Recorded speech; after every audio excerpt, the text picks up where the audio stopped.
Bonjour à toutes et tous, j'espère que vous m'entendez bien. Nous nous proposons de démarrer cette nouvelle session de Au-delà des mots. Donc c'est le troisième moment que nous avons choisi de consacrer au sujet de la participation des habitants dans les projets. Sujet qui, vous le savez, irrigue notre activité de formation, que ce soit au travers des formations pour les professionnels ou celles qui sont dédiées aux habitants des quartiers prioritaires. Euh, et c'est un sujet qui s'impose aussi du coup dans nos réflexions prospectives. Et c'est l'éclairage que nous voulions vous donner aujourd'hui, partager un petit peu avec vous, non pas nos activités pédagogiques en elles-mêmes, mais les réflexions que nous avons formulées et pilotées sur ce sujet de la participation et la façon dont elle pourrait évoluer dans le futur des projets de renouvellement urbain. Pour cela, aujourd'hui, nous allons être trois à prendre la parole. Wadifa El Alouchi de l'école, Clara Désé, qui est étudiante à l'école urbaine de Sciences Po et qui fait partie d'un groupe d'étudiantes qui nous a aidés cette année. Et nous allons aider à parcourir un petit peu la réflexion qui a été la nôtre depuis maintenant plusieurs mois. Cette démarche, elle a été initiée à l'occasion d'une sollicitation qui a été faite à l'école dans le cadre d'une réflexion menée en 2024 sur l'avenir du renouvellement urbain.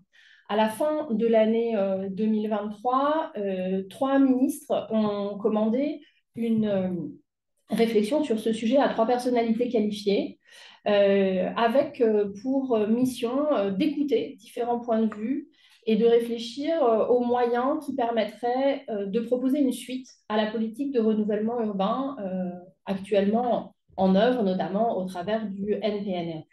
Dans ce cadre-là, l'école a été écoutée et on nous a fortement encouragés à accompagner l'élaboration d'une contribution habitante à cette réflexion nationale. Ce que nous avons accepté de bonne grâce, puisque ça correspond à notre conviction, le fait qu'aller plus loin en termes de participation des habitants dans les projets ne peut qu'améliorer la compréhension mutuelle entre les quartiers et le reste de la société, et plus largement faciliter le dialogue entre les institutions et les habitants, ce qui est un sujet dans les quartiers, mais également au-delà des quartiers. Euh, Évidemment, c'était une commande très ambitieuse malgré tout, au vu de ce qu'est l'école et de son activité. Si nous avons été interpellés sur ce sujet, c'est parce que nous formons des habitants depuis plus de 10 ans, que nous restons en contact avec un certain nombre d'entre eux. Puis, il y a à peu près un millier de personnes qui ont fréquenté l'école au travers de ces deux formations qui sont les nôtres, Conseil citoyen et acteurs habitants. Malgré tout, cet échantillon, quelque part, d'anciens stagiaires de l'école ne représente évidemment qu'une toute petite partie des habitants qui ont été concernés de près ou de loin par par des démarches participatives dans les quartiers. Donc, on était bien conscient de cette modestie de notre échantillon. On a décidé malgré tout de relever ce défi et de faire un petit peu feu de tout bois en consultant également des professionnels qui étaient venus se former, nos formateurs, notre écosystème au sens large, pour essayer effectivement de répondre à cette proposition de contribution. Le choix qu'on a fait également, c'est de pouvoir solliciter les habitants qu'on arriverait à contacter, non seulement sur ce qu'il faudrait améliorer en termes de démarche participative, mais aussi plus généralement ce qu'ils attendaient du futur du renouvellement urbain et des projets qui seraient menés à ce titre. Cette mission, non seulement on l'a menée dans ces conditions contraintes, mais aussi sur un calendrier très restreint, puisque elle s'est déroulée entre mars et juin 2024. Donc là aussi, évidemment, ça appelle à une très grande modestie sur la qualité de ce qu'on a pu réaliser. En termes de méthode, cette diapositive vous montre en rose ce qui a été vraiment le cœur finalement de notre collecte d'informations, c'est-à-dire ce que nous sommes allés chercher auprès des habitants qui s'étaient formés à l'école, ce qu'on a appelé la sollicitation des habitants, au travers à la fois d'un questionnaire et d'ateliers en distanciel, en visio, que nous avons menés et qui ont permis de débattre d'un certain nombre de choses qui remontaient de ces questionnaires. De part et d'autre, vous voyez différentes méthodes qu'on a également mises en en pratique, évidemment de la documentation, des lectures, des entretiens ciblés avec un certain nombre d'acteurs présents ou passés des projets de renouvellement urbain. Et puis, en bas, également un questionnement plus systématique auprès des professionnels impliqués dans les démarches de participation, qu'ils soient en collectivité chez des bailleurs sociaux ou bien qu'ils soient experts du sujet. Et notamment, on a travaillé au travers de 2 ateliers avec l'ensemble des formateurs qui interviennent sur ces sujets dans l'activité de l'école. Ce que je vais vous présenter très rapidement et de manière très synthétique, ce sont les résultats de l'enquête auprès des 213 habitants qui ont bien voulu y contribuer. Je parlerai très brièvement également des résultats des professionnels. Juste vous dire qu'il y a donc un peu plus de 200 participants qui ont accepté de répondre au questionnaire qui était basé principalement sur des questions fermées, mais avec également quelques réponses libres. Le profil de ces 200 personnes, hein, elles sont en grande majorité des personnes qui sont passées par des formations de l'école, à 78%. Évidemment, également à 80% des gens qui vivent en quartier politique de la ville. Alors, pour un certain nombre d'entre eux, leur parcours les a amenés à déménager et malgré tout, ils restent intéressés par ces sujets. Ils ont répondu aussi à nos questionnaires. Et puis, comme vous le voyez, une majorité, 65% des habitants qui habitent en quartier politique de la ville, concernés par un projet de renouvellement urbain, mais on ne voulait pas limiter notre enquête à ces publics-là, puisqu'on sait aussi qu'on a dans les quartiers politiques de la ville toutes sortes de démarches participatives qui peuvent aussi être des sources d'inspiration pour le renouvellement urbain au sens strict. Et puis de l'autre côté, un questionnaire notamment relayé par les centres de ressources politiques de la ville qui nous a permis de recueillir l'avis d'une centaine de professionnels de la participation dont on parlera également. Pour ce qui est du questionnaire habitant, les principaux résultats. On a posé la question aux gens de savoir si l'expérience qu'ils avaient eue de la participation, puisque c'était, je ne l'ai pas dit, c'était le prisme de ces questionnaires. Hein, on ne parlait pas aux gens en tant que personnes habitant dans un QPV, ni même en tant que personnes ayant été confrontées à une transformation de quartier par un projet de renouvellement urbain, mais bien en tant que personne qui a été impliquée de près ou de loin dans une démarche participative dans son quartier.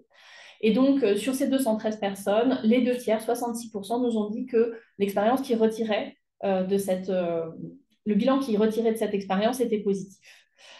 Parmi ces 2 tiers de personnes satisfaites, 87% d'entre eux estiment que leur participation a contribué concrètement à changer le projet qui était proposé.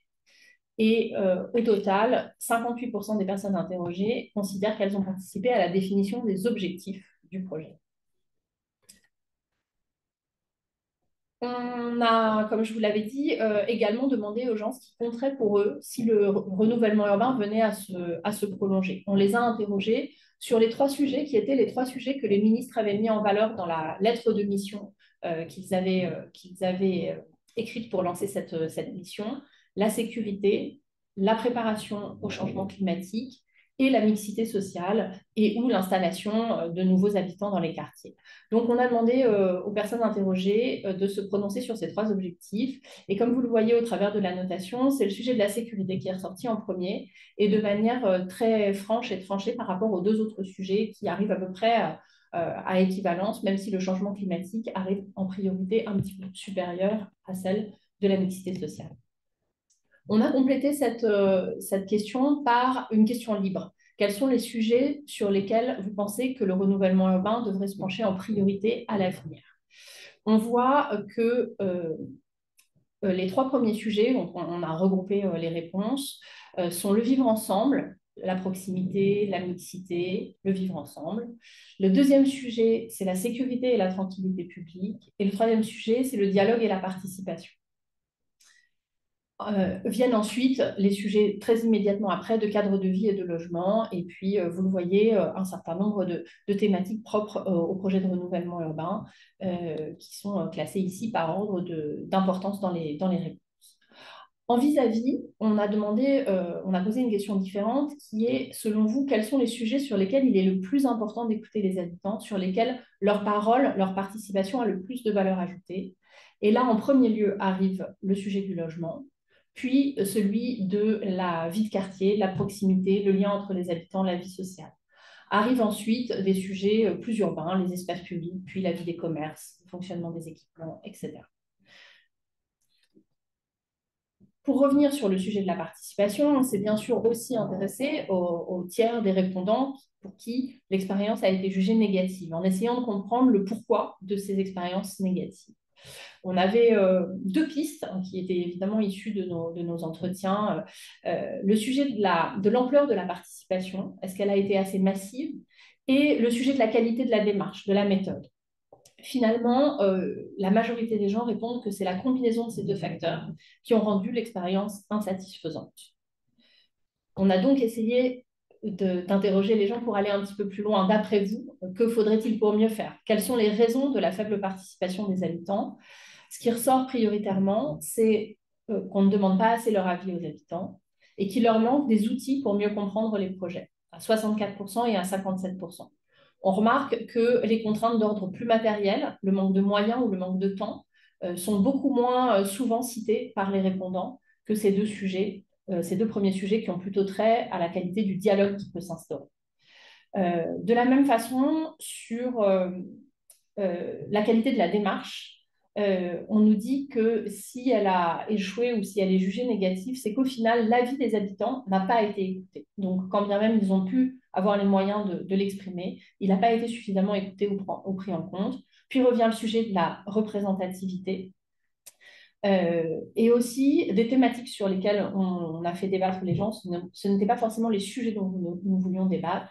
Et comme précédemment, les conditions matérielles arrivent en dernier lieu. Alors, comment mieux faire participer? On a proposé un certain nombre de pistes et globalement, elles rencontrent toutes pas mal d'adhésions. Premièrement, en faisant mieux connaître la vie quotidienne des quartiers et de leurs habitants aux élus et aux techniciens par d'autres formats de dialogue que ceux qui sont prévus dans le cadre du projet. Deuxièmement, en prenant appui sur des associations existantes, sur des voix habitantes qui sont déjà structurées, quand bien même elles n'auraient rien à voir avec le projet en lui-même.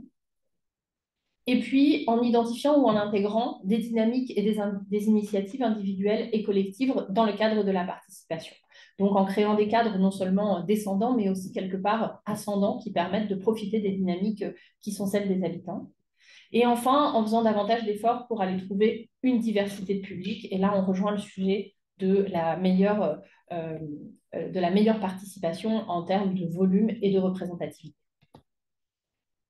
Deuxième question, comment vous aider à vous sentir davantage acteur d'un projet, vous, habitants?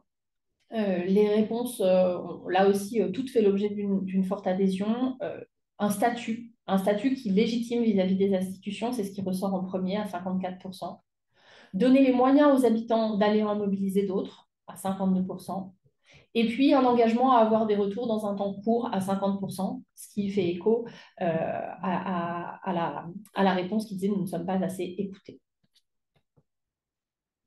Donc, en termes de bilan, et pour aller très vite, ce questionnaire nous a permis de constater un bilan globalement positif de la participation et le questionnaire délivré auprès des professionnels converge avec ce bilan des habitants. Beaucoup de choses sont à améliorer, à accélérer, mais les avancées sont réelles depuis le NPNRU et l'ANRU a contribué à la considération des sujets du quotidien. Ça, c'est pas tant les questionnaires qui nous le disent, mais l'ensemble des entretiens qu'on a menés et les séquences également d'ateliers, d'échanges en atelier entre habitants et entre professionnels. Toutefois, ces ateliers ont aussi fait ressortir une grande hétérogénéité des situations locales, y compris derrière les mêmes dispositifs, notamment celui du Conseil citoyen, qui en réalité revêt des réalités très très différentes d'un territoire à un autre. Ce qui ressort fortement, à la fois dans le questionnaire et dans les ateliers, c'est que les sujets urbains sont secondaires dans les préoccupations par rapport au thème du social et de la citoyenneté, comme vous l'avez vu dans ce qui ressort comme priorité pour le futur des projets de renouvellement urbain. La prépondérance du sujet de sûreté est marquante, puisqu'elle est ressortie à la fois en premier dans les réponses dites fermées, mais aussi elle ressort dans la réponse libre que les gens ont pu formuler sur les priorités à venir. Cela étant dit, on l'a vu dans les ateliers, ce terme de sûreté peut recouvrir plusieurs sujets qui vont des problématiques extrêmement dures de trafic et d'activités illégales, jusqu'à des sentiments d'insécurité qui sont liés aussi à la très grande précarité d'un certain nombre d'habitants dans les quartiers et ou aux incivilités et aux difficultés du vivre ensemble qui ne relèvent pas évidemment des mêmes solutions. On voit aussi la distinction nette entre ce que sont les priorités que les habitants donneraient pour le futur des projets et ce que sont les sujets sur lesquels ils se sentent légitimes à intervenir et sur lesquels ils ont le besoin d'être écoutés. On voit que le sujet du logement ressort en premier lieu sur ces sujets sur lesquels la participation est requise. On voit aussi que le sujet de la sécurité, s'il ressort en premier parmi les préoccupations, est jugé comme un sujet sur lequel les solutions doivent venir d'ailleurs que des habitants, ce qui est assez compréhensible. Ensuite, il nous a semblé aussi important de préciser que dans ce diagnostic, rien d'impossible à faire converger des priorités nationales et des priorités locales émanant des habitants des quartiers. Il n'y a pas de sujet, d'objet, d'acte particulier qui soit a priori repoussé par les habitants. Tout le monde nous dit si l'intention politique de participation est authentique et si la méthode est qualitative, si on a des retours, si les marges de manœuvre de chacun sont explicitées au début, on peut s'accorder sur tout type de projet et de transformation de quartier. La nécessité de mobiliser davantage d'habitants, de multiplier les modes de participation pour que tout le monde soit représenté, et notamment les plus fragiles et les plus éloignés du coup, des dispositifs de participation, c'est quelque chose qui remonte de manière systématique, tant du point de vue des habitants que des professionnels, et la nécessité de davantage de reconnaissance qui nous marque aussi, d'autant que les conseillers citoyens, qui ont déjà une forme de statut, étaient nombreux parmi les répondants au questionnaire. Malgré tout, ce statut est jugé, je vous l'ai dit, déjà très hétérogène, mais aussi insuffisant aux yeux des acteurs locaux et au regard des habitants.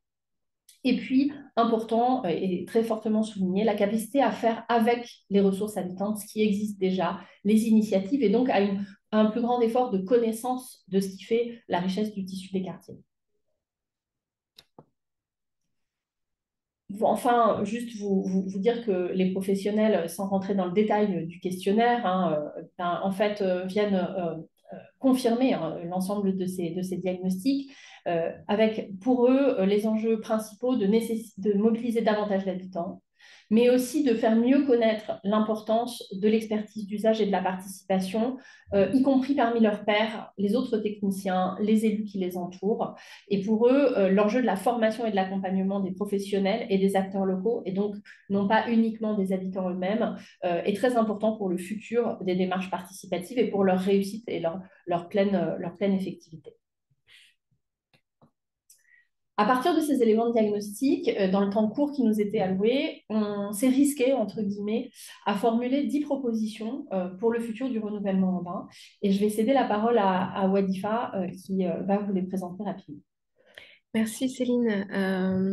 Alors tout ce travail de diagnostic, de formulation d'enjeux que vient de vous présenter, Céline nous a inspiré cette formule, le futur du renouvellement urbain pour, par et avec les habitants. Et cette formule, ces trois exigences, en fait, elles ont guidé le travail de synthèse qu'on a réalisé, elles ont guidé les propositions qu'on a formulées, puisque comme le disait Céline, hein, c'est important d'avoir en tête que notre perspective dans le cadre de ce travail, c'était d'alimenter la réflexion sur le futur du renouvellement urbain. Et dans cette perspective, ça nous semblait utile de faire atterrir ce travail de diagnostic en formulant des propositions concrètes pour améliorer les démarches participatives dans le futur du renouvellement urbain. Alors, le futur du renouvellement urbain pour les habitants, pour nous, pour les habitants, ça renvoie en fait à la nécessité d'avoir une approche plus intégrée de la participation dans les projets de renouvellement urbain. Comment on fait en sorte que la participation n'est pas une étape du processus d'élaboration du projet urbain, n'est pas un volet du projet urbain, mais c'est une dimension qui est pleinement intégrée pour construire un projet au service des habitants qui, comme le disait Céline, et pour nous c'était un des éléments remarquables de ces éléments de diagnostic, les attentes des habitants qui se portent davantage sur des préoccupations sociales qu'urbaines. Alors, le futur du renouvellement urbain par les habitants, ça renvoie à la nécessité de favoriser le pouvoir d'agir des habitants et de soutenir les initiatives. Donc, c'est euh, la manière de soutenir et favoriser les démarches ascendantes aux côtés de ce qui peut être plus impulsé de façon institutionnelle par les acteurs institutionnels et par les habitants, avec les habitants, pardon. C'est tout ce qu'il faut pour mieux faire ensemble. Euh, donc, comme le disait Céline, ce travail, il a atterri sur un rapport qui est disponible aujourd'hui, hein. Vous pourrez le télécharger, je vous le mettrai dans la conversation tout à l'heure. Il est disponible sur notre site internet, donc vous y retrouverez de façon détaillée la présentation que Céline vous a faite sur le diagnostic et les 10 propositions qui viennent conclure cette réflexion. On a, à l'issue de ce travail qui a été piloté, mené par l'école, mais qui est un vrai travail collectif, on a pensé utile que ce matériau qui nous a semblé, nous, vraiment très, très riche, qui puisse être prolongé et enrichi en mettant en particulier les propositions qu'on a formulées à l'épreuve du terrain. Et c'est une mission donc, qu'on a confiée à une équipe d'étudiantes de l'école urbaine de Sciences Po dans le cadre d'un projet collectifs qui ont travaillé plusieurs mois pour répondre donc à notre commande qui était d'aller creuser ces propositions, ces 10 propositions, les confronter à des réalités de terrain, des acteurs de terrain qui sont eux-mêmes des parties prenantes de dispositifs participatifs pour qualifier chacune de ces propositions et en dégager des éléments de force, ce qui en fait la force et ce qui en fait aussi les limites dans la mise en œuvre en particulier. Voilà, donc ce travail a été réalisé sur la base de cinq terrains et c'est au total 70 personnes qui ont rencontré, interviewé cette équipe d'étudiantes qui, au-delà des terrains, des acteurs des terrains, des 5 terrains, ont aussi rencontré et interrogé des chercheurs, des représentants d'institutions nationales, mais aussi d'associations pardon, nationales comme Appui ou la coordination Passons-nous et des experts de la participation dont certains d'entre eux sont des formateurs de l'école. Voilà. Et donc, la synthèse et le rapport final sera bientôt aussi disponible sur notre site internet. Mais donc, on va vous en partager quelques éléments saillants. Donc, aujourd'hui, c'est l'objet de cette présentation. Et donc, j'en profite pour remercier donc, toute l'équipe d'étudiantes, Léa Campan, Clara Dezé qui est avec nous, Maëlle et Élise Noplioc, qui, alors, toutes n'ont pas pu être là parce que le 26 juin, quand on est étudiante, normalement, on est un peu libéré. Voilà. Ou quand on est des étudiantes très sérieuses, déjà engagées dans autre chose, et c'était le cas de la plupart d'entre elles, qui auraient bien aimé être avec nous, mais qui n'ont pas pu. Mais ouais, je remercie beaucoup Clara d'avoir accepté de faire cet exercice avec nous pour valoriser ce travail qu'elles ont donc mené et produit sous la direction de Fabien Bressan, qui est directeur du Centre de ressources politiques de la ville, La Beau-Cité à Lyon. Alors, donc, comme je vous le disais, aujourd'hui, on ne va pas vous restituer l'intégralité de ce travail et de ces réflexions. On propose de partager avec vous une partie de ce travail et en particulier donc, les propositions un peu fortes parce qu'elles ont fait consensus à l'occasion de cet exercice de mise à l'épreuve du terrain. Elles ont fait consensus auprès de tous ces acteurs rencontrés, interviewés, et une proposition forte parce qu'elles ont suscité l'intérêt, même si, et c'est ça qui est intéressant, elles ont été très débattues dans leur mise en œuvre et les conditions de leur mise en œuvre. Donc, on ne va pas évoquer les 10 propositions, mais 5 de ces propositions que vous aviez classées selon 2 catégories, celles qui relèvent de la gouvernance des projets de renouvellement urbain et de leur temporalité, et celles qui relèvent davantage de la reconnaissance de la place des habitants, de leur expertise d'usage, et qui leur donnent les moyens d'être indépendants. Sur le classement, parce que comme vous le voyez là, donc, elles sont classées de 1 à 5. Ce n'était pas du tout une finalité, ni pour vous, Clara, avec l'équipe, ni pour nous, d'obtenir ce classement. C'était une façon de restituer ce travail qui est très riche et très dense, de le restituer de façon très lisible. Donc, je remercie beaucoup toute l'équipe d'avoir fait cet exercice aussi de classement et qui permet du coup de restituer cette réflexion avec beaucoup de clarté. Et donc, ce qu'on vous propose, c'est de revenir sur chacune ces 5 propositions, la façon dont on les avait, nous, pensées à l'école, et puis comment elles ont été accueillies sur ces terrains par les acteurs que l'équipe d'étudiantes a rencontrés. Donc, alors, celle qui ressort comme une des propositions fortes, très fortes en première position, celle qui concerne la formation. Alors, ce n'est pas celle que nous, on avait mis en premier. Enfin, si vous allez consulter notre rapport, vous verrez que c'était la 10e même. Mais voilà, cette proposition qui porte sur l'incubation d'un parcours de formation globale à destination des élus techniciens et habitants. Cette proposition, elle correspondait pour nous à l'enjeu de penser les rapports autrement et de faire les projets autrement.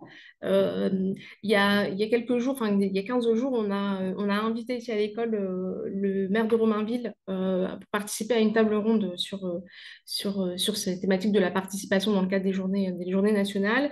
Et lui disait de la participation, de son point de vue, que la participation relevait de pratiques professionnelles et de pratiques politiques avant tout, bien plus que de relever d'un lot de marché. Enfin, cette remarque, je la trouve intéressante parce que nous, c'est ça, en fait, on pense que c'est ces lignes-là qu'il faut faire bouger, les pratiques professionnelles et les pratiques des élus. Et de notre point de vue à l'école, école de formation, on pense que la formation, c'est un levier fort pour accompagner et conduire ce changement, puisque là, il s'agit de faire bouger tout un écosystème d'acteurs, parce que quand on pense à la formation, et notre proposition, ce n'était pas former les habitants pour qu'ils puissent échanger à niveau avec les professionnels ou les élus, mais c'était voilà, de former l'ensemble de cet écosystème pour faire bouger tout cet écosystème. Et Clara, du coup, je te laisse nous dire la façon dont cette proposition a été accueillie par les terrains que vous avez visités et étudiés. Oui. Bon, d'abord, pour chaque proposition, je vais revenir sur les intérêts, les points d'intention et un exemple de mise en œuvre. Évidemment, ce n'est pas l'ensemble de notre travail, vous pouvez le retrouver sur notre rapport, et c'est que quelques points qui ont été choisis, sinon ce n'était pas possible dans le temps imparti. Donc, sur cette proposition, l'intérêt donc, de réunir à la fois des habitants, des élus, des techniciens tient évidemment au rôle différent de chaque acteur sur le projet, mais aussi à leurs différentes expertises. Donc, la littérature identifie notamment une expertise d'usage pour les habitants, mais qui n'est pas toujours reconnue par les professionnels, par les élus, comme le montrent notamment les travaux de Marion Carrel. Et une formation commune permettrait justement de prendre en compte et de contrer les préjugés qu'on peut avoir sur la participation habitante, mais aussi du côté des habitants, de comprendre certaines contraintes techniques ou budgétaires qui sont le propre d'un projet. L'objectif, c'est aussi de permettre une acculturation de tous les acteurs afin de faciliter la co-construction. En fait, ça permettrait de créer un dialogue, d'avoir un vocabulaire commun, à la fois technique, mais aussi au niveau des pratiques professionnelles. Et aussi parce que quand on parle avec des habitants, on se rend compte que le fait de ne pas posséder tous les vocabulaires du projet urbain fait qu'ils se sentent aussi illégitimes à participer et à exprimer leurs idées. Donc voilà, c'est vraiment cette idée de donner les clés pour participer à tous les acteurs du projet urbain. Au niveau des points d'attention, donc on a des points d'attention qui relèvent à la fois de la forme que devrait prendre cette formation, mais aussi du public visé et de son résultat. Donc sur la forme, il y a certains acteurs qu'on a interrogés qui ont réfuté l'idée d'une formation qui serait trop technique.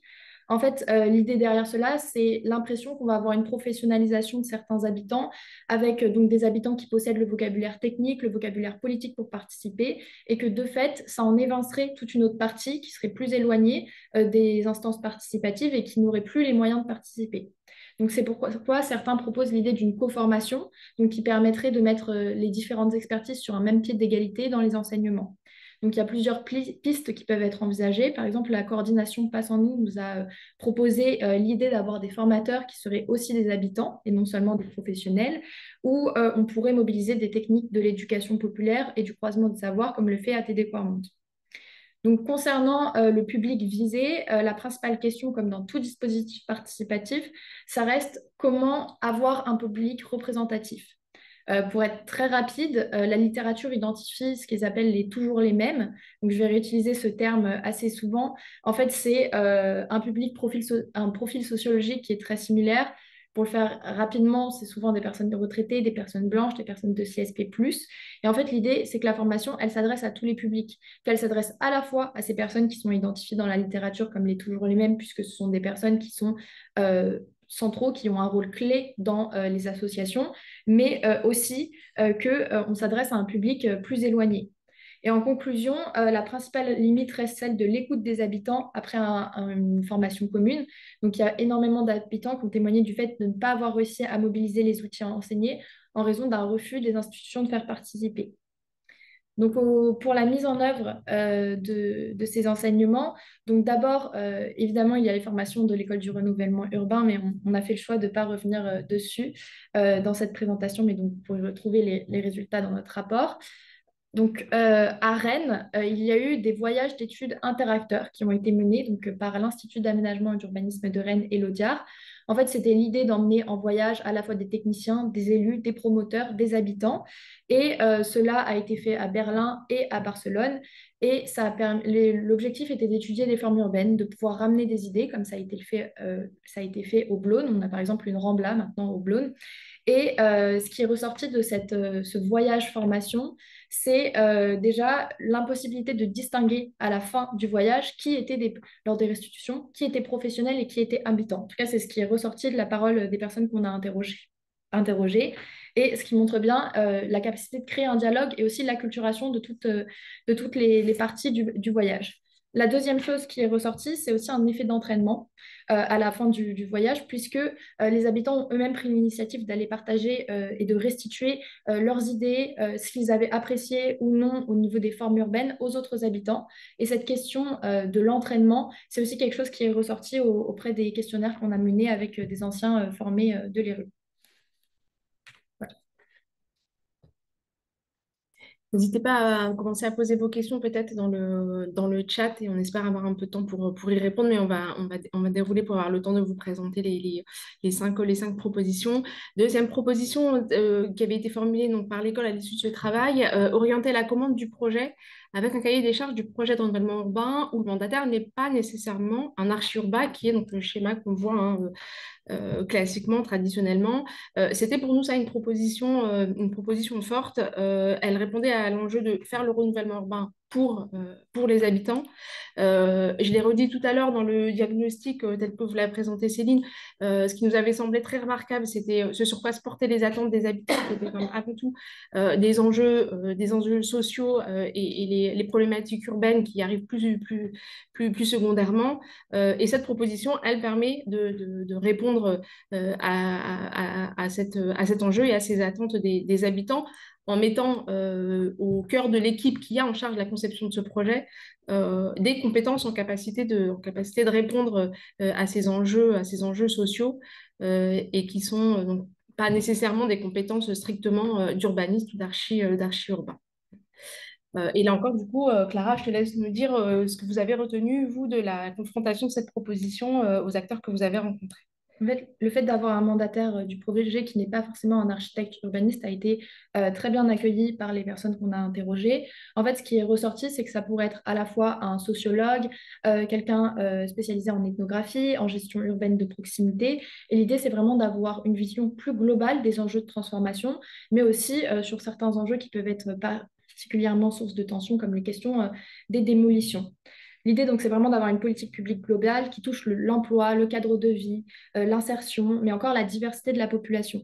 En fait, par exemple, avoir recours à un sociologue permet aussi d'identifier les publics, d'adapter le dialogue et en cas de conflit, de pouvoir désamorcer ces questions-là. Au niveau donc aussi de ce mandataire, la question c'est de pouvoir relier à la fois l'élaboration du projet et la participation, qui sont trop souvent deux aspects distincts du projet. Donc c'est vraiment la question de faire de la participation un élément structurant de l'élaboration du projet plutôt qu'un élément exogène. Et cela, ça a été associé dans la proposition formulée par l'ERU avec l'idée d'avoir un cahier des charges qui explicite la compétence participation. Donc l'intérêt, c'est vraiment d'avoir un dialogue et d'identifier les points qui seront soumis à la concertation afin que les habitants puissent eux-mêmes avoir une meilleure visibilité sur sur le futur du projet et sur les marges de manœuvre possibles. Pour les points d'attention, très rapidement, les acteurs interrogés ont émis des réserves sur le fait qu'on ne puisse pas concerter sur tous les aspects d'un projet, sur le fait que cela demande plus de temps, mais aussi sur le fait que cela demande de penser de dépasser la concertation comme une obligation et comment cette proposition peut être appropriée à l'échelle locale. En fait, c'est des points d'intention qu'on a nuancés dans notre rapport notamment. Sur la mise en œuvre localement, il n'est pas rare sur nos terrains qu'on ait rencontré des personnes qui nous ont expliqué que certains équipements avaient été faits en association avec un sociologue. Or, c'est beaucoup plus rare d'avoir un projet urbain à une PNRU pensé avec un sociologue. Et ça, on a vu que ça avait été fait à Miramas. Et notamment à Miramas, il y a eu des ateliers de réaliser qui portaient aussi sur des questions sociales, notamment sur un atelier sur l'emploi, un atelier sur l'insertion, un atelier sur le cadre de vie, mais aussi par exemple sur la relation à l'habitat. Donc c'était vraiment l'idée d'avoir cet aspect à la fois urbain mais aussi social et de pouvoir avoir un sociologue qui aide à la construction d'un plan guide, mais qui reste aussi tout au long du projet, donc tout au long de son développement. Avec cela, ça s'est associé à Miramas. En fait, Miramas et notamment Maxence Moreto, qui s'est chargé de la concertation, a beaucoup aidé à faire émerger cette proposition, ce qui explique que ça colle parfaitement cet exemple à la proposition de l'école du renouvellement urbain. À Miramas, il y a aussi eu une compétence participation dans le cahier des charges. Donc, ça a permis d'infuser la participation à l'ensemble du cahier des charges, mais aussi la participation a été mise, par exemple, dans le cahier des clauses techniques particulières. Et ça a fait que ça permettait d'imposer une compétence, la participation et le fait d'écouter les habitants lors des marchés des maîtrises d'œuvres. Donc, voilà pour cette proposition. Donc, autre proposition de l'école, exiger une équipe participation incluant l'équipe du renouvellement urbain jusqu'au personnel de proximité. L'enjeu pour nous de cette proposition, c'était de permettre de donner les moyens de mobiliser et d'articuler, au-delà de l'équipe du renouvellement urbain, tous ceux qui sont habitants et usagers du quartier et professionnels qui sont en capacité de faire valoir une connaissance du quartier et des habitants et de leurs attentes, d'où cette proposition au-delà de l'équipe du renouvellement urbain ou aux côtés de l'équipe du renouvellement urbain, mettre en place cette équipe qui intègre l'ensemble des habitants, usagers et personnels de proximité qui sont des acteurs importants au contact du quotidien des habitants. Donc, cette proposition, encore une fois, a suscité beaucoup d'adhésion des acteurs interrogés, tout simplement parce qu'elle répond à des problèmes de coordination auxquels certains acteurs sont confrontés quotidiennement. En fait, logiquement, plus on a un nombre d'acteurs importants dans un projet, plus il est soumis à des problématiques de communication. Et un projet de type NPNRU fait appel à de nombreux acteurs, que ce soit les instances citoyennes, les bailleurs, la ville, le PCI. En fait, on est sur un écosystème qui est très complexe et qui fait que tout défaut de communication ou de désalignement des méthodes peut aboutir à des situations conflictuelles. Par exemple, sur un de nos terrains, il y a eu un aménagement qui a été complètement co-construit par les habitants et qui en fait s'est retrouvé retoqué après par la ville puisqu'il n'avait pas pris en compte les contraintes techniques. Cet exemple, il a été expliqué par le fait que les services fonctionnaient en silo. Et donc là, on est sur un problème de méconnaissance déjà au sein du fonctionnement des services au sein d'une même institution. Alors, imaginez s'il y a différents acteurs, à la fois bailleurs, villes, EPCI, à quel point il peut y avoir des confrontations et des problèmes au niveau des informations contradictoires. Et en fait, les habitants, le fait qu'on leur donne des informations contradictoires, qu'il y ait des retards, cela peut être interprété comme une preuve de mauvaise volonté, vu qu'ils n'ont pas forcément conscience de toutes ces complexités. Et du coup, ça affecte durablement leur confiance envers les institutions. Et évidemment, par conséquent, ça affecte la qualité du processus participatif. Donc, l'idée de la création d'une équipe participation, c'est vraiment de contrer cela. C'est d'avoir une participation cohérente, pouvoir créer une stratégie et avoir une sorte d'instance de pilotage de cette stratégie de coordination. Donc, en fait, on peut imaginer plusieurs versions de cette équipe participation, déjà avec un noyau il y aurait dedans donc les acteurs principaux, donc par exemple ville, PCI, bailleurs, encore une fois, mais on pourrait l'élargir à d'autres acteurs, notamment inclure le personnel de proximité. En fait, ce qui est ressorti dans nos terrains, c'est par exemple l'importance des gardiens, qui sont des personnes ressources pour les locataires. donc du parc social notamment, et le fait qu'eux puissent faire remonter directement les problèmes et être très au courant de ce qui se passe sur le terrain. Donc ça, c'est un type d'acteur qui nous a semblé intéressant à faire intervenir dans certaines réunions de cette équipe participative. On a aussi pensé au fait de pouvoir faire intégrer les instances citoyennes à cette équipe participative, tout simplement parce que déjà, ça permettrait de valoriser la contribution habitante, mais aussi de renforcer la qualité du projet, d'avoir aussi des habitants qui alertent sur des points qui pourraient être source de tension. Et ce sont aussi des relais importants pour les autres habitants. D'autres acteurs peuvent être aussi exclus et nous pensons que c'est important de les intégrer à cette équipe participation, notamment les acteurs du développement social du quartier et de la politique de la ville.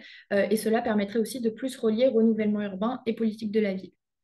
Pour la mise en œuvre locale, on n'a pas vraiment rencontré sur les terrains d'équipes participatives, en tout cas d'équivalent à la manière dont on avait pensé cette proposition, mais on a pu voir certaines initiatives qui s'en rapprochaient dans l'idée.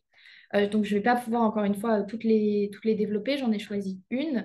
Donc, on a sur un de nos terrains une forte connexion, en fait, une mise en commun des moyens entre tous les acteurs du projet, donc avec notamment les bailleurs sociaux du quartier qui étaient très liés à la ville et la métropole. Et cette mutualisation des moyens permettait de mettre en place une coopération dans les outils mobilisés et dans les actions de concertation mises en place. Par exemple, il y a eu des binômes mis en place pour faire du porte-à-porte donc avec un agent de la ville et une personne travaillant parmi un des bailleurs sociaux. Donc, ça permettait vraiment de faire remonter et d'avoir différentes personnes qui se coordonnaient pour le partage d'informations. Avec cela, il s'ajoute donc des permanences, donc avec tous les acteurs du projet qui sont réunis à un même endroit afin que les habitants puissent venir rencontrer ces acteurs. Alors évidemment, l'équipe participation, elle ne doit pas seulement être une permanence, ce n'est pas du tout l'objectif visé, mais ça peut être un des outils mis en place, une des manières d'agir. En fait, l'idée, c'est vraiment d'avoir une instance de coordination et de suivi qui permet d'établir une stratégie commune, comme je le disais tout à l'heure. Merci Clara. Et alors, aux propositions suivantes de l'école, cofonder une ressourcerie urbaine et sociale permettant aux conseillers citoyens, c'est comme ça qu'on l'a formulé, mais aux conseillers citoyens de partager des informations avec un serveur d'assurer une capacité de contre-expertise. Je disais, on l'avait formulé en l'envisageant plutôt à destination des conseillers citoyens parce que dans le travail qu'on avait fait du diagnostic, c'était les conseillers citoyens qui nous avaient fait remonter ce sujet de leurs difficultés à avoir les moyens de pouvoir occuper une vraie place autour de la table et la difficulté à obtenir des informations au même titre que les autres acteurs du projet, que les acteurs professionnels et institutionnels en particulier. Et donc, cette proposition, elle vient répondre à cet enjeu avec, au-delà du coup de disposer de ressources et d'informations, au-delà même d'avoir les moyens de produire une contre-expertise. Là, pareil, on a mis une contre-expertise dans le travail ensuite qui a été fait aussi par l'équipe de Sciences Po. Et puis, voilà, les échanges qu'on a pu avoir aussi. Certains nous disent non, c'est pas contre-expertise, c'est co-expertise ou expertise. Mais voilà, c'est cette idée d'avoir les moyens de produire une expertise qui est portée par les habitants à faire valoir en vis-à-vis de celle qui est produite par le porteur de projet. Donc en fait, l'idée, c'est vraiment d'avoir ce que tu viens de dire. Mais nous, on a mis cette proposition en lien avec les objectifs de la loi du 21 février 2014, concernant notamment le fait que les conseillers citoyens puissent avoir recours à des experts pour appuyer leur démarche. En fait, ce qui nous paraissait intéressant en mettant en parallèle cette proposition avec la loi, c'est que si la loi prévoit le recours possible pour les conseillers citoyens d'avoir recours à des experts extérieurs, il y a un rapport de la NCT qui a été publié en 2023 qui montre qu'ils ne le font que très peu. Or, dans le cadre du renouvellement urbain, on a identifié un besoin accru en termes de partage d'informations neutres et d'avoir un accès à la contre-expertise pour plusieurs raisons. D'abord parce que la littérature montre que la mise à disposition d'une contre-expertise permet aux habitants d'enrichir leurs propositions et d'avoir des vraies propositions d'amélioration des projets urbains, comme ça a été le cas à l'Almagar dans les années 1970. Et puis aussi parce que les conseillers citoyens qu'on a rencontrés nous ont exprimé, comme je le disais tout à l'heure, un sentiment de solitude. Et donc, cette ressourcerie, elle pourrait permettre un accompagnement plus, un meilleur accompagnement pour les conseillers citoyens. Cette proposition, contrairement à ce que certains acteurs pourraient penser, elle ne signifie pas forcément une augmentation des conflits, mais justement, les acteurs ont souligné positivement le fait qu'il y aurait un acteur tiers. En fait, cet acteur tiers, il pourrait avoir un rôle justement de mettre en place une instance de dialogue lorsqu'elle est nécessaire, lorsque les situations sont conflictuelles. Alors, pour les points d'attention, pour aller encore une fois rapidement, parce qu'il y en a certains, d'abord, on a cherché à identifier la forme que devrait prendre cette ressourcerie urbaine et sociale. Donc, est-ce qu'elle doit être matérielle, immatérielle, à l'échelle locale, à l'échelle nationale? Ce qui est ressorti de nos entretiens avec les habitants et les associations et les collectifs, c'est vraiment cette nécessité d'avoir un lieu où l'on puisse se rendre donc matériellement. On a aussi émis des réserves sur la question du financement de la contre-expertise, mais aussi du fait que, encore une fois, il ne faut pas restreindre l'accès à cette ressourcerie aux seuls conseillers citoyens. Lorsqu'on s'est rendu sur les terrains, on s'est rendu compte que souvent il y avait des doublons, donc à la fois avec les conseils de quartier ou d'autres instances citoyennes, mais aussi parfois lorsque les situations sont conflictuelles, comme sur certains de nos terrains, il y a pu y avoir des collectifs qui se sont montés sur des questions précises, par exemple la démolition d'une tour. Et pour nous, il est vraiment nécessaire que chaque acteur et chaque habitant puisse avoir accès à des informations et donc à cette contre-expertise, surtout que sur la plupart de nos terrains, ce n'étaient pas les mêmes habitants qui étaient engagés dans les différentes instances citoyennes. Au niveau de la mise en place, à l'échelle nationale, d'abord, on a recensé le travail de l'ANCT, donc un travail qui est en cours de la création d'un espace ressource de la participation des habitants. Donc, l'idée, c'est de créer, donc à l'échelle nationale de manière immatérielle, un espace où on pourrait avoir du partage d'expériences, des contacts, donc justement d'acteurs qui pourraient être des appuis aux conseillers citoyens, mais aussi donc des pratiques, des informations en termes de droits. À l'échelle locale, on a pu analyser la mise en place des maisons de projet. Donc déjà, même si notre travail n'est pas exhaustif, sur nos 5 terrains, il n'existait pas des maisons de projet à chaque fois.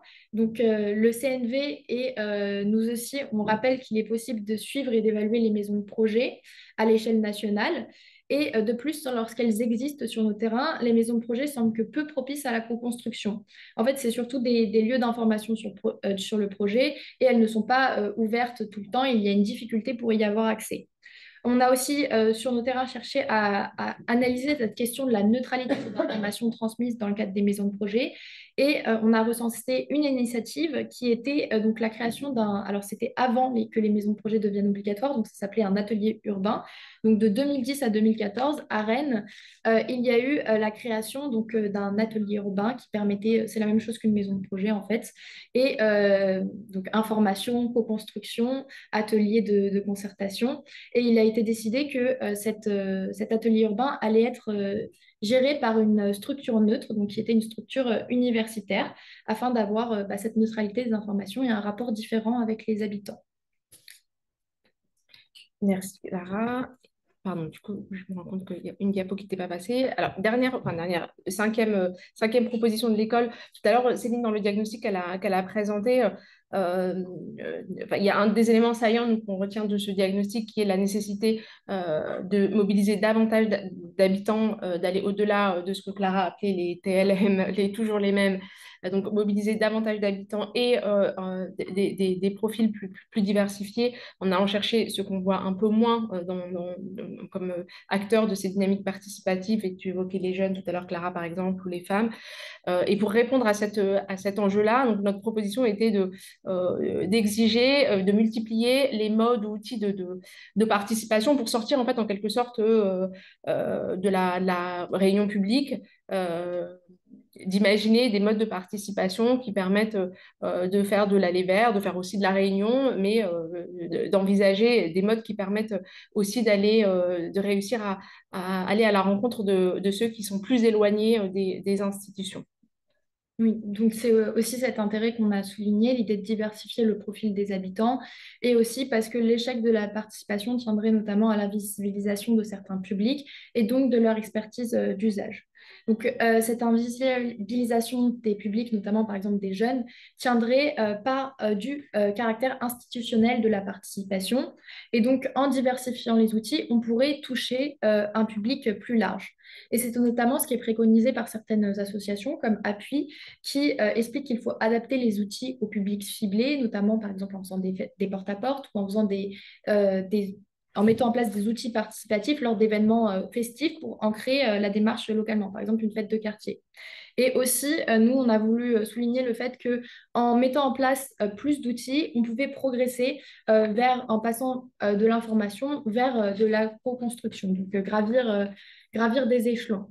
Euh, pour les points d'attention, donc c'est une proposition. Là, on arrive vers les propositions qui font le plus débat, vu que c'est la cinquième. C'est une proposition qui est intéressante, mais dont la mise en œuvre a suscité beaucoup de débats, notamment sur la question quantitative, qui a poussé certains acteurs à émettre des réserves sur cette proposition. En fait, on nous a parlé de consommation de la participation, d'une politique du chiffre. L'idée, c'est que lorsqu'on souhaite voir si un projet a été co-construit ou pas, on regarde toujours le nombre d'ateliers mis en place, de réunions publiques, etc., sans regarder forcément si à la fin la parole des habitants a été écoutée. Et du coup, c'est cette idée que si jamais on conditionne, donc, hypothétiquement, les financements de l'ANRU à une obligation de 5 outils, cela pourrait aboutir en fait à une multiplication sans effet et donc avec seulement des ateliers mis en place pour être mis en place.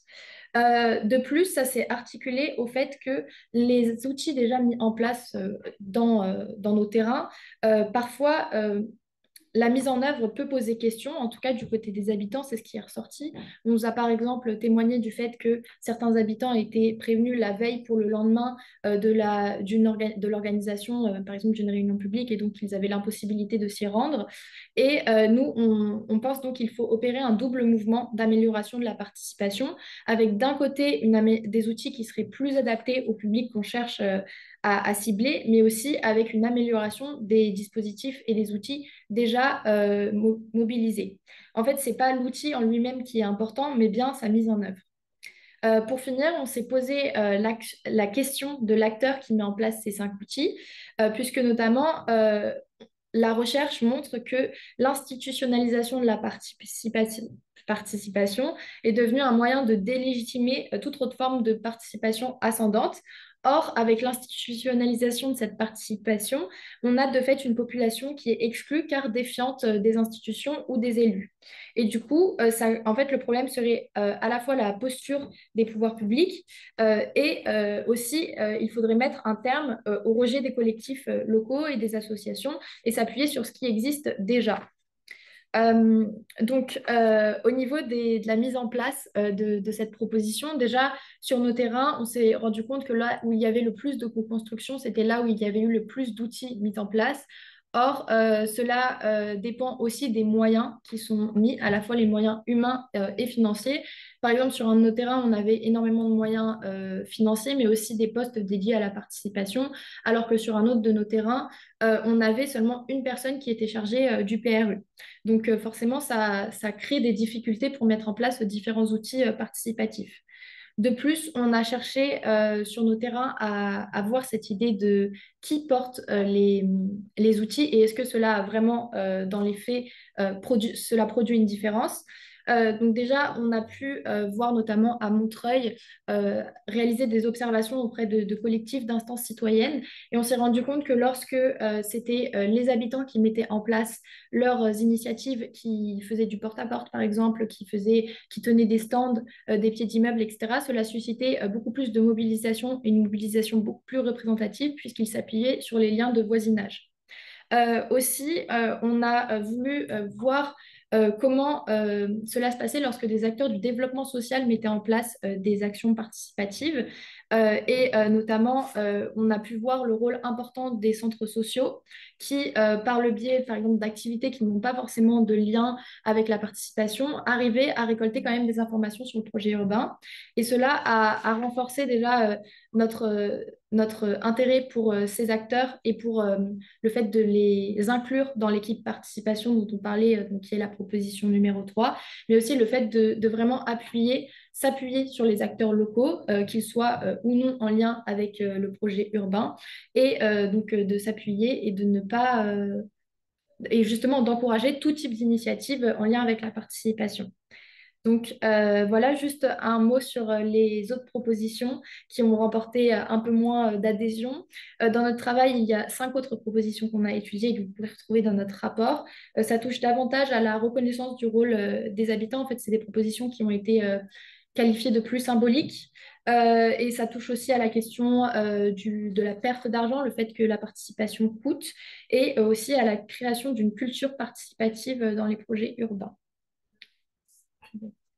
Merci beaucoup Clara et Wadifa. Effectivement, le format nous a conduit à faire des sacrifices, de choisir uniquement 5 propositions, alors que notre idée, c'est vraiment de continuer à créer l'échange autour des 10 propositions, à vous faire réagir.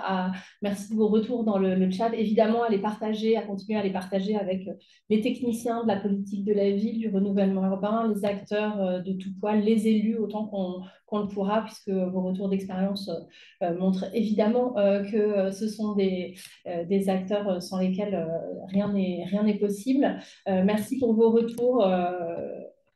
Voilà, qui montrent à la fois les contraintes qui existent encore dans le chat, hein, mais aussi, je pense à Nathalie, plein de choses existent déjà. C'est aussi ce qu'on s'efforce de mettre en valeur et d'éclairer, c'est-à-dire on pense qu'on peut faire envie à certains qui sont encore frileux d'y aller. On a eu effectivement aux Journées de l'ANRU la semaine dernière 2 élus très convaincus de Rennes et de Romainville qui ont un discours peut-être qui peut toucher aussi leur père par ailleurs. Vous dire aussi effectivement que vous retrouverez l'ensemble des productions qui ont été les nôtres, et vous l'avez compris, hein, qui sont issues d'un travail très collaboratif et très collectif. Vous les retrouverez en ligne sur notre site. On vous enverra les liens à la même occasion que le replay. Et puis,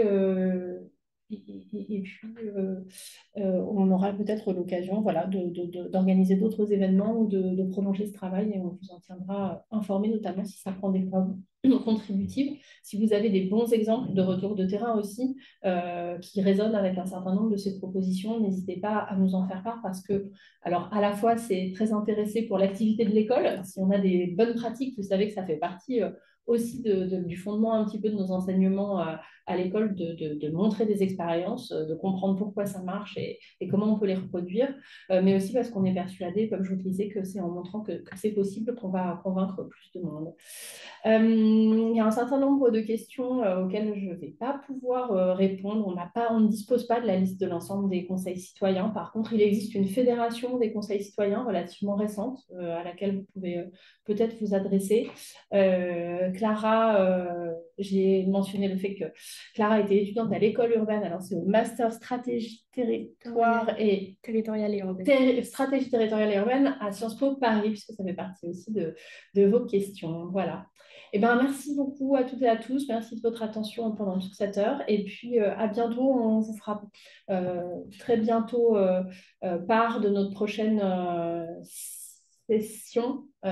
Au-delà des mots, je pense qu'on sera aussi sur une série, comme on l'a fait là sur la participation. On vous en prévoit une nouvelle pour le second semestre. Merci à toutes et tous. Bon après-midi. Merci. Merci.